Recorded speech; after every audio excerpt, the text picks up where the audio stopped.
Hello everyone. I know this is my third video and I'm really sorry that I'm not really consistent with my videos. I will try to be consistent on my YouTube channel and I will try to share videos related to travel and tourism management. So if you are watching this video, I know maybe you are a student of this stream or maybe you are really interested into this kind of topics.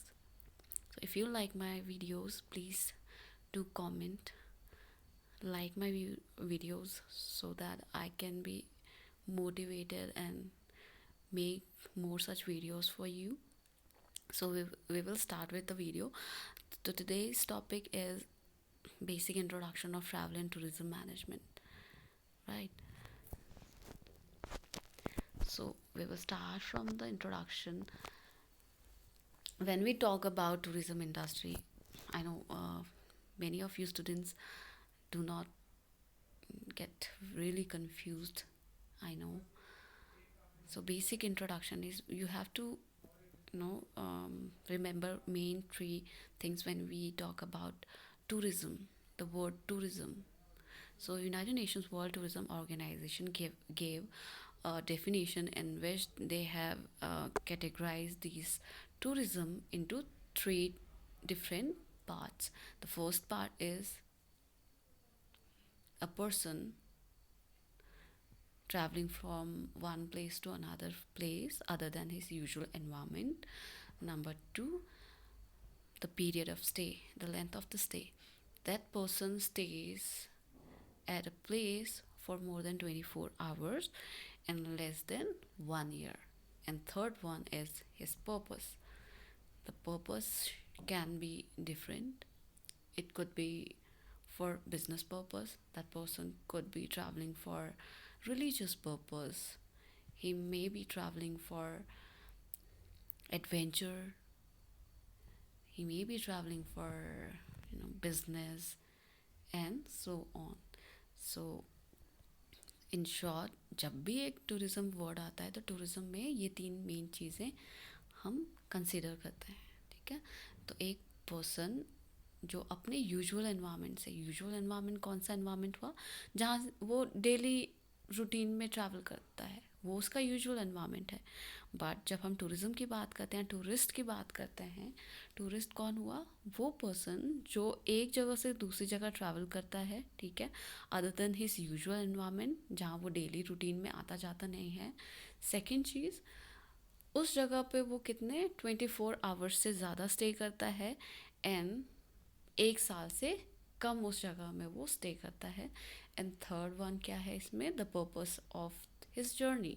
तो उसका जो motive है journey का वो कुछ भी हो सकता है। या तो वो बिज़नेस के लिए एक जगह से दूसरी जगह ट्रैवल कर रहा हो सकता है, या फिर वो किसी रिलीजियस पर्पस से धार्मिक उद्देश्य से एक जगह से दूसरी जगह ट्रैवल कर सकता है, या फिर किसी एडवेंचर के लिए, किसी मेडिकल पर्पस के लिए, ठीक है। तो ये पर्पसेस क्या हैं? हम डिफरेंट टाइप्स ऑफ टूरिज्म में भी इन पर्पसेस को हम कंसिडर करते हैं।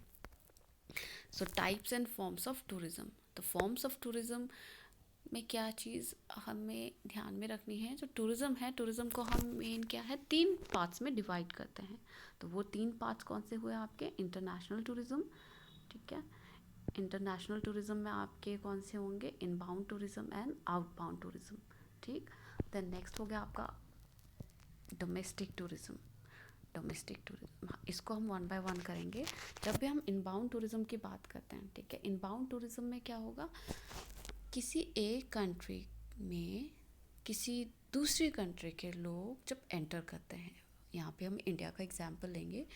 इंडिया है, ठीक है, इंडिया एक कंट्री है और बाहर से कोई ट्रैवलर, बाहर से कोई टूरिस्ट, बाहर से इन द सेंस किसी दूसरी कंट्री से, let's take an example of China, ठीक है। तो चाइना से कोई ट्रैवल करने के लिए इंडिया आ रहा है, ठीक है। तो इंडिया के लिए वो टूरिस्ट क्या होगा? इनबाउंड टूरिस्ट होगा। तो यहाँ पे क्या हो रहा है? इंडिया में किसी और देश का टूरिस्ट एंटर कर रहा है, तो इंडिया के लिए वो टूरिस्ट क्या हुआ? इनबाउंड टूरिस्ट हुआ। देन नेक्स्ट सेकेंड वन कौन सी हुई आपकी? Outbound tourism. तो आउटबाउंड टूरिज्म क्या है? जब इंडिया से कोई टूरिस्ट किसी और कंट्री में ट्रैवल करने के लिए जाता है या फिर घूमने के लिए जाता है, ठीक है। आप चाहे एग्जांपल ले लो, कोई इंडिया से दुबई जा रहा है, ठीक है, तो इंडिया का जो टूरिस्ट अपनी बाउंड्रीज़ को छोड़ के किसी और कंट्री की बाउंड्रीज में एंटर कर रहा है, तो वो कौन हुआ? आपका आउटबाउंड टूरिस्ट हुआ। और उस टाइप के टूरिज़्म को हम आउटबाउंड टूरिज़्म कहते हैं। देन नेक्स्ट है आपका डोमेस्टिक टूरिज़्म। तो डोमेस्टिक टूरिज़्म क्या हुआ? वो टूरिस्ट जो अपने ही कंट्री के बाउंड्रीज़ के अंदर ट्रैवल करते हैं, उन टूरिस्ट को हम क्या कहते हैं? डोमेस्टिक टूरिस्ट कहते हैं। और उस एक्टिविटी को जो वो टूरिस्ट अपने रीजनल एरियाज़ के अंदर ट्रैवल करके जो एक्टिविटीज़ करते हैं, उनको हम डोमेस्टिक टूरिज़्म के अंदर कंसिडर करते हैं। एग्जाम्पल के तौर पे आप ले सकते हो हिमाचल का कोई बंदा, ठीक है, हिमाचल का कोई पर्सन कहाँ ट्रैवल कर रहा है? राजस्थान ट्रैवल कर रहा है। हिमाचल का कोई बंदा गोवा ट्रैवल कर रहा है, या फिर हिमाचल के ही अंदर जितने भी डेस्टिनेशंस हैं, let's take example of a person traveling from Shimla to traveling to Spiti और मनाली और किन्नौर, ठीक है। तो आपके जो डोमेस्टिक टूरिज्म में क्या है कि जो एक पर्सन है, जो एक बंदा है, वो अपने कंट्री की बाउंड्रीज़ को छोड़ता नहीं है, मतलब वो अपने ही कंट्रीज़ के बाउंड्रीज़ के अंदर विजिट करता है। तो ये आपके बेसिक फॉर्म्स ऑफ टूरिज्म है। नेक्स्ट वीडियो में हम डिटेल में पढ़ेंगे डिफरेंट टाइप्स ऑफ टूरिज्म क्या होते हैं, ठीक है। डिफरेंट टाइप्स ऑफ टूरिस्ट कौन कौन से हैं, ये हम नेक्स्ट वीडियो में डिस्कस करेंगे। आपको ये वीडियो थोड़ी सी भी पसंद आई हो, थोड़ी सी भी आपको इससे कोई नॉलेज मिली हो, तो इस वीडियो को लाइक ज़रूर करें, शेयर ज़रूर करें अपने फ्रेंड्स के साथ जिनको इस वीडियो की ज़रूरत है।